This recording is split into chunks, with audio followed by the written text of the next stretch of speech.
दोस्तों, आप लोगों ने YouTube पर बागेश्वर बाबा की बहुत सारी वीडियोस देखी होंगी, जिन्हें देखकर आपके मन में ये सवाल भी आया होगा कि आखिर बागेश्वर धाम की सच्चाई क्या है। आखिर क्या वाकई में सुंदर चेहरे और माथे पर टीका लगाए ये शख्स, जिन्हें लोग बागेश्वर बाबा कहते हैं, वो एक सच्चे बाबा हैं या फिर ये भी बाकी बाबाओं की तरह ढोंगी हैं? और अगर ये भी उन्हीं बाबाओं की तरह है तो मध्य प्रदेश की पुलिस आखिर कर क्या रही है? आज के इस वीडियो में हम आपको बागेश्वर धाम और बागेश्वर बाबा की पूरी सच्चाई बताने वाले हैं, जिसे देखने के बाद यकीन मानिए आपके भी होश उड़ जाएंगे। आपको बस वीडियो के अंत तक मेरे साथ इसी तरह बने रहना है। और अगर अभी तक आपने हमारे चैनल अनोखी दुनिया को सब्सक्राइब नहीं किया है तो जल्दी से कर लीजिए। कमेंट्स में जय बालाजी सरकार और जय श्री राम जरूर लिखें। आजकल आपने इंटरनेट पर लंबे बालों वाले और माथे पर चंदन का तिलक लगाए प्रवचन देने वाले इस शख्स के बारे में बहुत सुना होगा।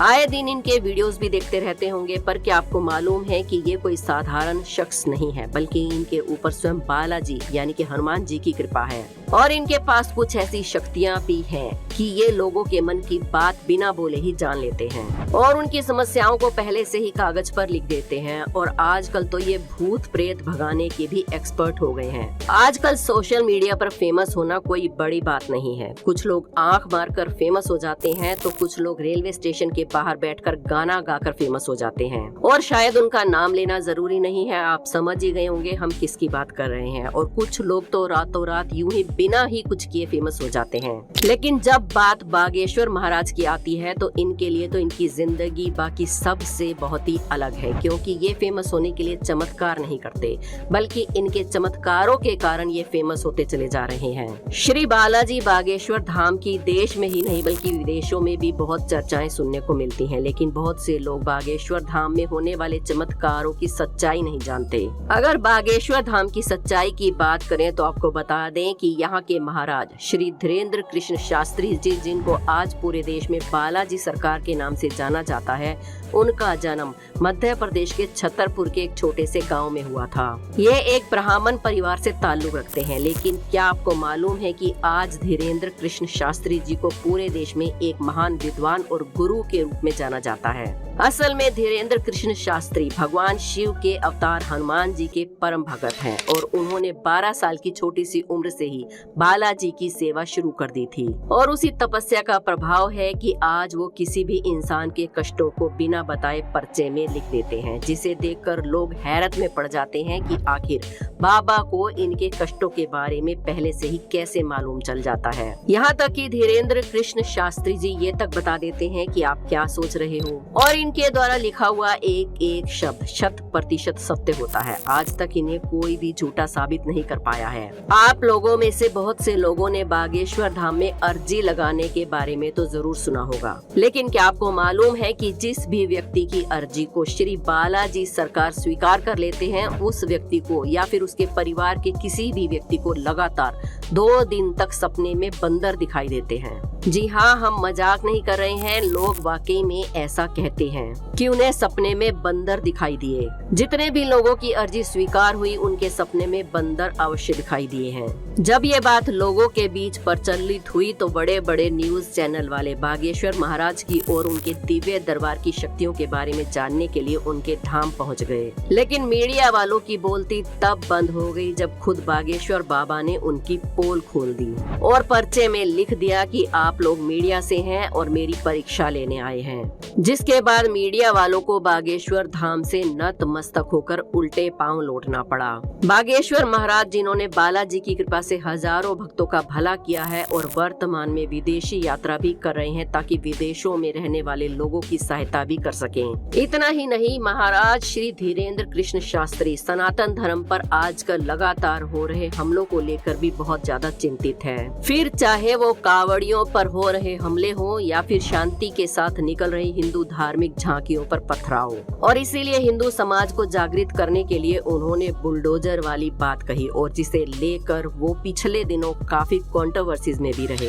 आपको बता दें कि बागेश्वर धाम भारत का एक प्रसिद्ध तीर्थ स्थल भी है और यहाँ पर बालाजी सरकार की कृपा है। बागेश्वर महाराज की महिमा अपरंपार है। कहा जाता है कि बागेश्वर धाम में जो कोई भी जाता है वो खाली हाथ नहीं लौटता। बागेश्वर बाबा जी हमेशा हमेशा लोगों की झोली भरते रहे हैं और भरते रहेंगे। बागेश्वर धाम के पुजारी पंडित धीरेन्द्र कृष्ण शास्त्री जी का कहना है कि ये भारत का एकमात्र ऐसा चमत्कारी धाम है जिसके चमत्कारों को समझने के लिए अभी साइंस और टेक्नोलॉजी को काफी और समय लगेगा। यानी कि साइंस अभी बागेश्वर धाम के चमत्कारों को समझने की क्षमता तक नहीं पहुंच पाई है। लोग ये जानकर हैरान हो जाते हैं कि कैसे कोई व्यक्ति बिना बताए लोगों की मन की बात जान सकता है और उनकी परेशानियों को पहले से ही पर्चे में लिख सकता है। पंडित धीरेन्द्र कृष्ण शास्त्री जी ने अपने एक इंटरव्यू में बताया कि उनका परिवार पिछले 3 पीढ़ियों से यही काम कर रहा है। उनके दादाजी भी यहीं पर दरबार लगाते थे और लोगों के कष्टों की अर्जी हनुमान जी के सामने लगाते थे।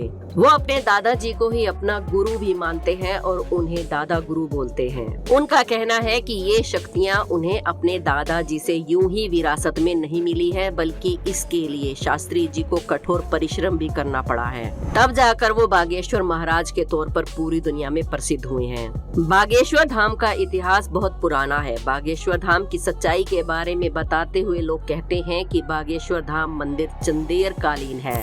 सन 1986 में गांव वालों ने इस मंदिर का पुनः निर्माण करवाया और यहाँ पर राम कथा होने लगी। इसी तरह बागेश्वर धाम चर्चाओं में आने लगा और फिर यहाँ विशाल भंडारों का आयोजन होने लगा, जिसके बाद बागेश्वर धाम की लोकप्रियता बढ़ती चली गई और फिर बाबा यहाँ झाड़ फूक का काम भी करने लगे। आज बागेश्वर धाम को संभालने वाले श्री धीरेन्द्र कृष्ण शास्त्री का जन्म 4 जुलाई 1996 को मध्य प्रदेश के छतरपुर में हुआ था। जब वो छोटे थे तो उनका बचपन साधारण बच्चों की तरह बीता। उन्होंने अपनी 8वीं तक की पढ़ाई गांव में ही की और फिर आगे की शिक्षा के लिए वो गांव से शहर चले गए। लेकिन हनुमान जी के प्रति उनका प्यार इतना ज्यादा था कि वो हनुमान जी की भक्ति में बचपन से ही लीन हो गए, जिसके बाद उन्हें कुछ भी दिखाई और सुनाई नहीं देता था। रामायण और महाभारत जैसे काव्यों का अध्ययन उन्होंने बचपन में ही कर लिया था।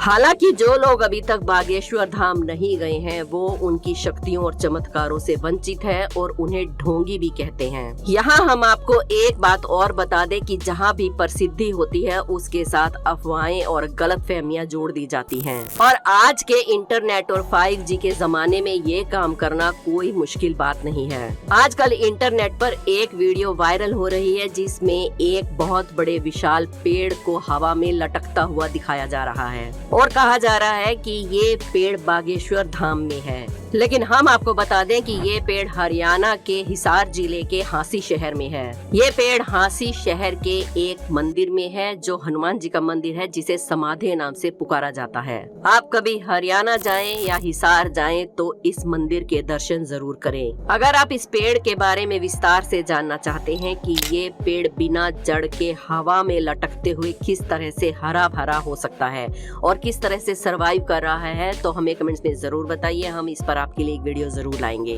बाकी आपका बागेश्वर महाराज के बारे में क्या कहना है? क्या आपको भी लगता है कि उनके पास कुछ चमत्कारी शक्तियां हैं या बालाजी की उन पर कृपा है? तो हमें कमेंट्स में जरूर बताइए। हमारे चैनल अनोखी दुनिया को सब्सक्राइब करके बेल आइकन को प्रेस करना ना भूलें। कमेंट्स में जय श्री राम जरूर लिखें। कल फिर मिलेंगे। जय श्री राम।